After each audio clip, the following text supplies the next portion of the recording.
Pokea salamu katika jina la Yesu Kristo. Ningependa tuangalie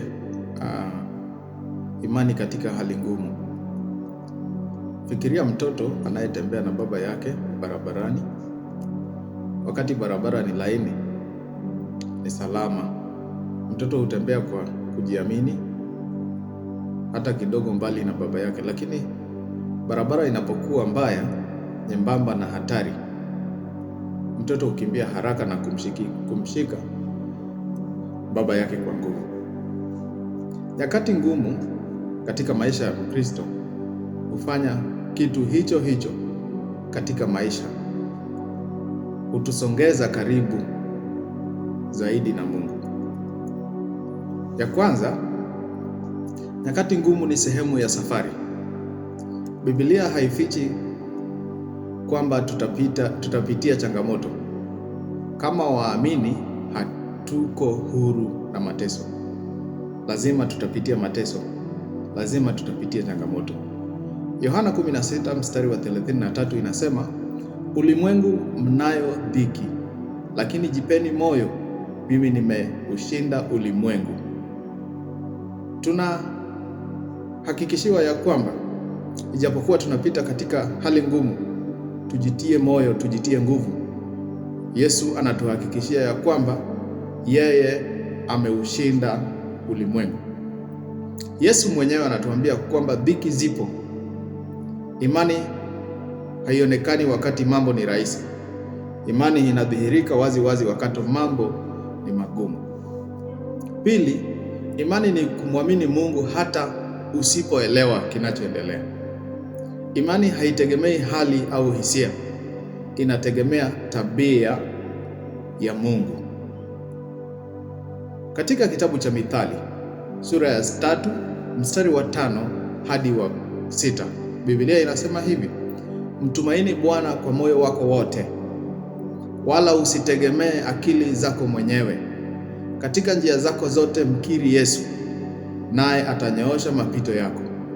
Kuna nyakati mambo hayatakuwa na maana: maumivu, kuchelewa, kupoteza, kukataliwa. Lakini imani husema, Mungu bado na kuamini. Bwana asifiwe. Imani inatupa nguvu na inatushikilia. Ndipo maana tunabaki kuwa na uwezo na kusema ya kwamba Mungu bado tunakuamini, ama Mungu bado ninakuamini kama Mkristo. Ya tatu, majaribu huimarisha imani katika Yesu.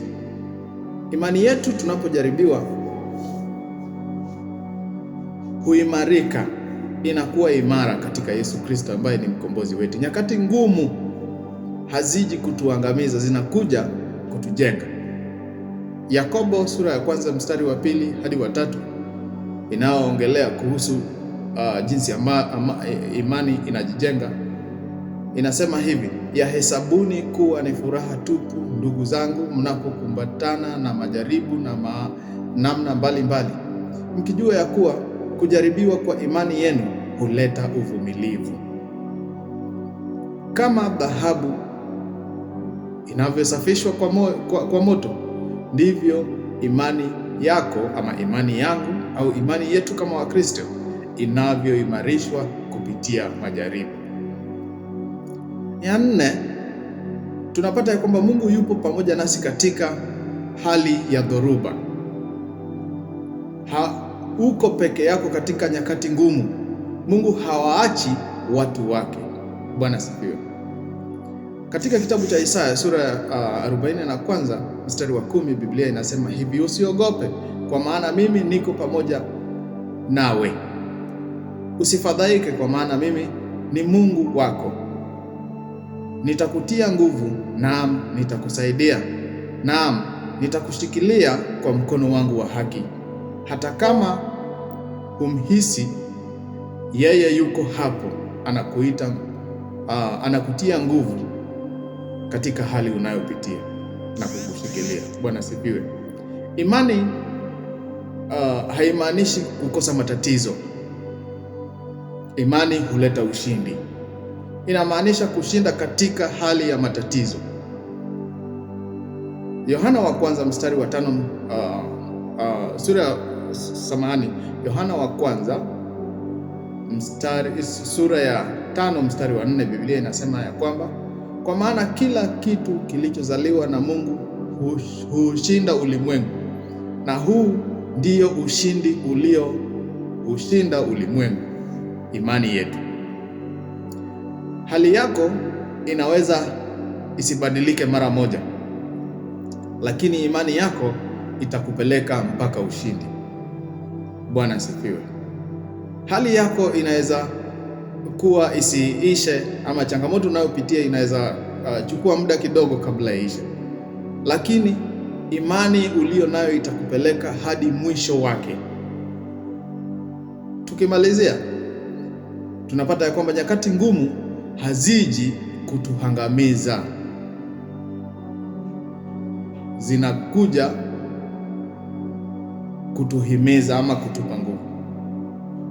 Nyakati ngumu haziji kututenganisha pia na Mungu, zinakuja kukusongeza karibu zaidi na Muumba wetu hadi na Yesu Kristo.